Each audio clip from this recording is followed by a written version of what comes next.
there's a difference between loneliness and isolation, and the isolation is dangerous. And when we start heading towards that, that's where we like become farther and farther from Jesus. It's so dangerous. Yeah. People of Creston City, people of everywhere around the world, this is David Christopher Pacheco. Hi, my name is Kimmy. My name is Arthur Ortiz. Been in Denver since 1973. Okay, so let's just talk in circles for a little bit. Just talk in circles, just shoot the breeze a little. Yeah. You know, they see beyond what I look like.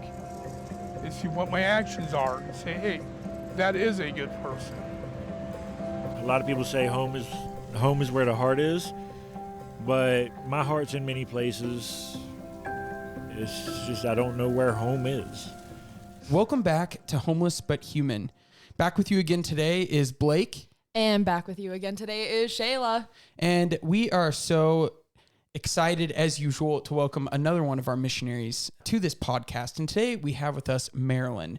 Marilyn is a second year who actually did her first year in Denver. Woo. Yeah, first year in Denver, and then helped open this new expansion location in Philadelphia. So Marilyn is with us all the way from Philly. Welcome, Marilyn. Thanks, guys. It's good to be here. Very good to be here. Marilyn, you're from Texas, right? Houston. Houston. Big city. Big city. Oh, she's bopped around. Denver, Yeah. Philly. Ohio. Okay. Well, today we're doing another one of our Simplicity Check podcasts. So basically for anyone that is just tuning in today and hasn't heard about our Simplicity Checks before, we do these Simplicity Checks on our social media. And basically what it is, our missionaries come up with challenges that help us to live life more simply. And this is just a way to kind of weed out the things in your life that aren't simple and that aren't of Christ, and making a challenge in a sense that can help reorient you toward Christ. Yeah, and when we hear simple, we always think material. Oh, I need to be simple materially. Right. No. These simplicity checks have shown us, oh my goodness, materially is only one of the many, many ways to live a simple life. Right. And you, the listeners, have said these are some of your favorites. So we keep them coming, and we are grateful to have Marilyn with us today to share hers. Yeah, so Marilyn wrote a simplicity check. When did you write this one, Marilyn? Maybe a month or two ago. Okay, Yeah. Great. Well, we are going to have Marilyn read the simplicity check, and then we would love to talk to you about it. I challenge you to befriend the cross. Recently, I have been realizing how true it is that life is hard. It is beautiful and full of joyful moments, but it can be really hard. Denying ourselves, picking up our cross, and following Jesus is not just a cute Christian catchphrase. It is the path to freedom, but it requires work, and it requires our yes. The cross of Christ can be daunting. It is scary and it is painful. The closer we get, the more agonizing it will be, so it seems easiest to remain just a mere observer of the cross. Don't get too close. The nails are sharp. The wood is heavy. There are splinters all over. My hands will get dirty. Just keep at a distance and I'll be happy, right? Wrong. My time as a missionary has shown me in a very real way that Christian discipleship cannot be separated from the cross. We are free when the cross becomes less and less the enemy and more our friend. For me, embracing my cross has looked like truly something so simple as waking up and choosing to say yes to the schedule, allowing Jesus to show me my weaknesses and poverty through our schedule and community, seeing myself in a mirror through my friend Scott, who lives on the streets, continuing to go on the streets every day when I feel like I have nothing left to give, and one time even physically carrying a friend on the streets a mile in the -degree weather. It's in our yes, however weak and small that yes may be, to the cross that we become free to follow him and face our daily trials. The wood no longer tramples us, no longer are we being dragged around. I challenge you to befriend the cross. Befriending your cross doesn't have to be graceful. It definitely has not been for me, and it most likely won't be. But to welcome it, to hug it and kiss it and take it up has offered me a freedom to choose him and to say yes to him in all that he is. I challenge you to follow Jesus even when you don't want to follow him, even when it doesn't feel good to follow him. I challenge you to look at your cross, whatever daily trials and tribulations you face, and say, yes, I welcome you and I embrace you. I promise you it will set you free. And then I had a quote from Father Jean-Pierre de Caussade from Abandonment to Divine Providence that says, a simple fiat in all of your interior and exterior difficulties will be enough to gain you great sanctification. We must embrace our cross. Marilyn, that is Thank you, Marilyn. remarkable. Remarkable. It's so hard. It's so hard. So what, if you wouldn't mind sharing, where were you at when you wrote this? Like Yeah. internally, externally, like was this in Philly this year, last year? This was in Philly this year. I think internally and externally, I was struggling. Yeah, seeing a lot of my weakness and being frustrated with it, and like trying to reconcile how do I live with this? Yeah. Is this the Christian life? What do I do if this is? Like, do I want this kind of thing? Yeah. And when things aren't going your way, like how do you embrace that? Or maybe when things aren't going as your expectations are.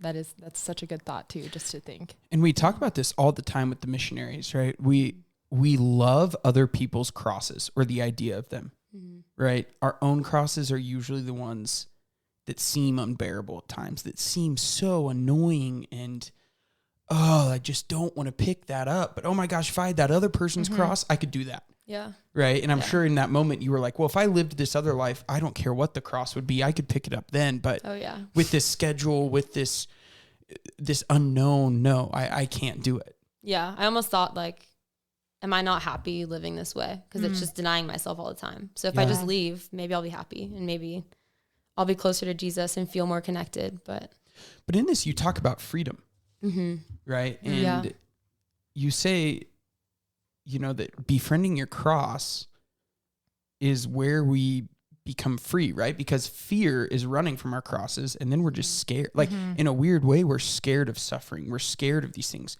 yeah. But when you start picking up your crosses, right, that's when it becomes freedom. Yeah. And how did you experience that this year and last year? It started last year. A lot of my prayer was that I'm exhausted and that I'm really tired. And I remember telling the Lord that, like, I just can't, I don't know if I can do this anymore. Like, I'm exhausted. Please take this away. Yeah. And I just heard him speak. It is like, you will rest when you embrace the wood of my cross. And so I think that carried over into this year of like, we are restless when we're running away from what we're gifted. Yeah. And Jesus has gifted us whatever cross he's given us. And so to run from it is going to make us exhausted. And I think that's where the freedom comes, is like, we are free when we aren't becoming a slave to what's heavy anymore. Like, it's not like trampling us or weighing us down anymore. Like, we can pick it up and we can move now instead of feeling like we're just like bogged down by this heaviness. Yeah. I think that is something that you said a line in here. It says, we are free when the cross becomes less and less the enemy and more our friend. It's not just about acceptance. It's about like an embrace and almost like a familiarity and a friendship to it. And I'm just wondering, like, from your experience, Marilyn, like, what does that look like when suffering it hurts, it's painful. Like these are the splinters and the nails and of your life, and you have to pick it up and carry it, but to befriend it, that's a whole different thing. Yeah. We were on retreat this past weekend, and one of the formators talked about this a little bit and said, your suffering can be your greatest glory or your greatest destruction. Ooh. And I've been praying with that, because I think for me, a lot of the times it's easy to play victim and to just kind of mope and wallow in my suffering. And especially living in a small community in Philly, there's only 13 of us. And so it's really easy to go downstairs and let everybody know, like, I'm carrying a cross. This is heavy. This is hard. I'm struggling. But I found a lot of freedom in literally taking 5 minutes in the morning. Like, I would go to morning prayer, walk down to breakfast, and realize, like, okay, I'm about to either let people see me and show them that I'm suffering, or I can like go, pray to my Father in secret, go to this private room and take a moment and like let it out. Like just very raw, very real, being like, okay, Jesus, I'm tired. I don't want this. But looking at the crucifix and being like, okay, I'm going to say yes. I'm going to choose you, and I'm going to go back out there and we're going to do this. And I think that is where the intimacy comes, is like not letting everybody know that you're suffering, and not in a way of suppressing your emotions. Right. But just like, this is between me and him, and this is really intimate. And like, I want to be friends with this cross, because if I do that here in this room, I can go out there and be joyful, and I can choose this instead of just like letting it choose me or overpower me. Yeah. And we know that isolation is not the Christian life at all. So you're not saying suffer in silence, don't let anyone into this cross. No. It's the difference of letting the cross crush you or embracing it, and maybe going down to breakfast and saying in honest way, I'm struggling a little bit today. If you wouldn't mind helping me, rather than you walk in that room and everyone knows you're struggling and there's no way to even help you, right? Isn't that a weird like paradox of like, you must pick up your cross to let others help you too. Yeah. I also think there's a freedom when, you have your close friends or your formate or whoever that are walking with you in it. There's a freedom to pick up your cross now, because if everyone knows, then it's like, okay, well, this whole environment, I just want to play more victim, or I want to wallow more because everyone's giving me more attention. Everyone's loving me more. And there's a freedom to literally just live with your close friends or your formate or whoever's walking with you, your spiritual director. And I don't know. I think that's where I found a lot of freedom. One thing I loved that you said was you were reflecting on like what the cross has looked like, embracing my cross has looked like. And you say, seeing myself in a mirror through my friend Scott, right? A friend on the street, a homeless friend, continuing to go on the streets every day, even when I feel I have nothing left to give. And then one time even carrying a friend on the streets a mile in the -degree weather. How has going out of yourself to serve the poor helped you embrace your cross? I think it has, one, just pushed me in denying myself. I think I'm very, I want to live in comfort a lot. Yeah. But why do that when we have the Holy Spirit who comforts us? You know? Oh, it wasn't comfortable in -degree weather carrying someone a mile? Oh, sorry. I thought Not that as was strong as I thought. I thought that was comfortable. No, I think that has just shown me my ability to love and to suffer is greater than I ever thought it was. And every day that proves to be true. It just keeps growing and growing. I love that. Right? It's like we get out of ourselves and we see the other. I mean, when we see the face of Christ in the poor, even if we're struggling seeing the face of Christ in the poor, we know he's present, even when our feelings and emotions aren't telling us so. Yeah. Right. And when we give of ourselves, and the missionaries give of ourselves, when we don't want to, when we have crosses in our lives, we give from the Lord. And that also shows us, oh my goodness, perspective tells me I can still give even out of my suffering.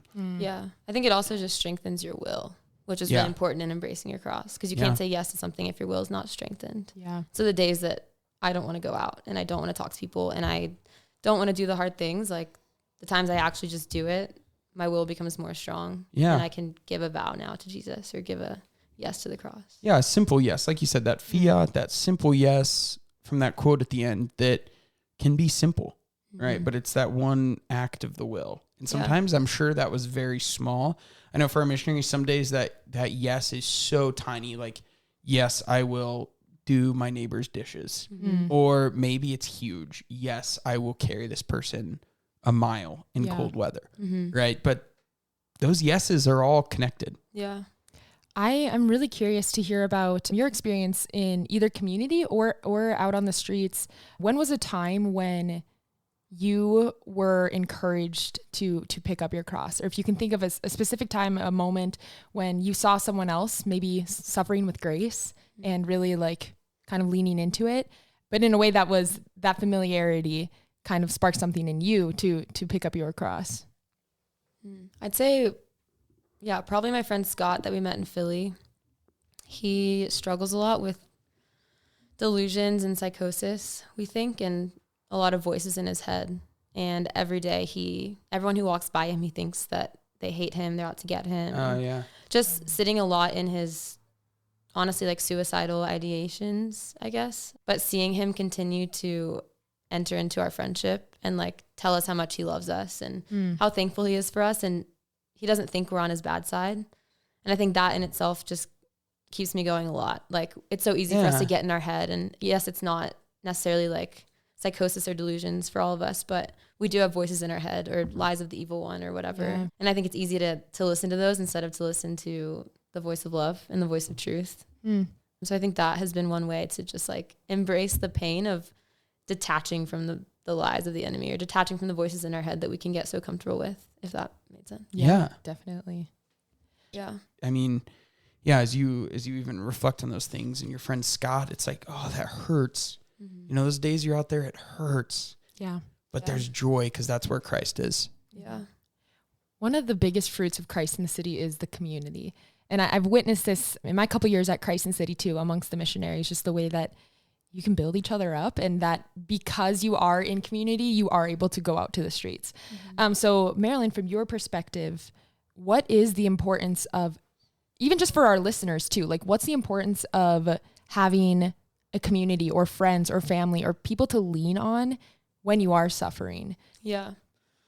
I think there's a big danger of isolation in the Christian life. And it's very easy to think that, I think we talked about this earlier, but I think it's very easy when we're to think isolation is the way to go because intimate and secret and you're hidden. But there's a difference between loneliness and isolation, and the isolation is dangerous. And when we start heading towards that, that's where we like become farther and farther from Jesus. It's so dangerous. Yeah. Yeah. I think also community helps us to see Jesus dwelling in everybody, which ultimately helps us to see him in the poor and in ourselves, because we need to learn how to see Jesus in others in front of us. So I think, I don't know, just having a support system of people who walk with you and who love you. I think for me, something that has been really big is that people love me in my mess. Yeah. Like not just when I'm happy, not just when I'm friendly, like living in community, they see every part of me, which is not pretty all the time. And they love me in it. Did you think that would be their reaction when they were to see that? When you first came to Christ in the city, how do you think they'd respond to that?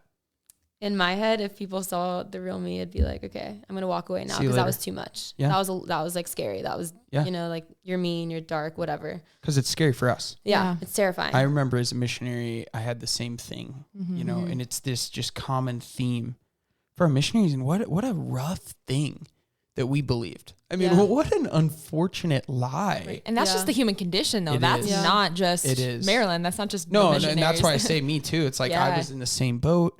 Yeah, it's uncomfortable. My fellow missionaries were, and then slowly they start seeing you. Yeah. And you're loved. Yeah. And that is community. Yeah. And even more than being loved, like it's a lovableness. Yeah. Like it like goes deeper. It's like no matter what you do, I'll still be there, and I still love you, and I still see it all. Yeah. So kind of a wild question for you. So this is like knowing about the hardship, about what your missionary year would be like, serving the poor, carrying the poor on the streets, seeing your friend Scott, being in community, all the suffering, the piercings of the nails, the splinters. Would you do it all over again? 100%. Yeah. Yeah. I think I'm realizing through all of this, like Jesus desires me to be whole, and he desires me to be a saint. And I can't be a saint, and I can't be whole, and I can't be intimate with him if I don't have all of these sufferings and all of this hardship. And I think that's been one of the biggest shifts in my prayer, has instead of being like, Jesus, take this away, like I'm tired, like I don't know if I want to do this, but having this shift of gratitude, like Jesus, I'm very thankful actually, because I'm so loved. Like I'm loved that you want me to be whole, and you want me to be made new, and you want me to be recreated, that you are letting me see my weaknesses or have hard times in community or see like the sufferings on the street, because you want me to grow. And that is like, I mean, that is it. Like he loves us so much that he wants to give us these things for us to get closer to him. I love it though. And isn't that the fruit of joy? Yeah. Like, yes, I do it all over again. And we hear parents say that all the time, right? Like, it was so hard, but I do it all over again just for you, because I love you, and it's like, they are giving just like we give to the poor. And it's that gift to the poor as children, My son is 11 months old and he cannot take care of himself. And it's like, oh yeah, he's poor. Like he is poor. He can't take care of himself. Right. And it's like, but through giving to the poor, in no matter what capacity, no matter where you are in your life or listening to this, it's like they're poor in your life. And oh my goodness, it's that common theme, right? When we dive into it, we do it all over again because we see the joy. It's when we run from that cross, lose our freedom. It's just fear, but we know with eyes of eternity, with eyes of heaven as our goal. It's like, okay, that's not that crazy. Yeah. Right. It's worth it. Yeah. Marilyn, question for you for our listeners, or to our listeners. Do you have any practicals for those who aren't in this missionary community life of how to embrace their suffering? Practical ways. Or embrace the cross. Reading your simplicity check counts kind of, but after that. Yeah, check it out. Read it over a few times. I think what I was saying earlier, like taking time in the morning to just truly be raw with Jesus and give it to him and say like, okay, I really don't want this, but I'm going to choose it. Like I'm going to use my will, what little I have right now, to choose this. Because it does change a perspective. I don't really know how to explain it, but it changes it. Yeah. You don't need to explain. I think that's straightforward enough, right? Just being honest. Yeah. And I also think not being afraid this is, I mean, so much harder. It's like so much more nuance in this. I can just say this, but not being afraid of your poverty. That's what held me back a lot and does hold me back a lot, is being scared of my brokenness and thinking that it's too much for me or for Jesus or for others. And I think that's where we can lose the freedom, because we're too afraid to actually get in there and embrace it. And we'd rather just run away. I think you point to something about how do you pick up your cross? Well, it's interiorly. Right. You said earlier, it's like, I think you said some great tips earlier of like, it comes from the will, those small yeses, fiats, right? Those small fiats. So maybe even just starting with the smaller things. Yeah, I think. Marilyn, thank you so much. Thanks for having me. Well, thank you to all of our listeners who tuned in today. Once again, if you want to check out Marilyn's Simplicity Check or other Simplicity Checks, you can find them on our Instagram and our Facebook. And our handle is at Christ in the City. We love you all, and we thank you for tuning in, and we will see you in a couple weeks. God bless you, and we're praying for you as we all in this Christian life together pick up our crosses. Thanks. Thank you for joining us on Homeless But Human today. In order to keep producing this content for you all, we invite you to consider joining our known and loved monthly giving community. This is one of the most impactful ways that you can join us on mission. Your monthly gift sends missionaries out to the streets day after day and helps us to continue recording and sharing our podcast. It's our vision that every city not only has soup kitchens and shelters, but communities who are committed to helping the homeless know that they have a home in us. And what is home but a small taste of Christ's infinite love? Visit christinthecity.org and make a monthly gift today to join our known and loved community. And if you enjoyed today's episode, do us a favor and go hit subscribe and leave a review. To get more involved with the mission, visit christinthecity.org.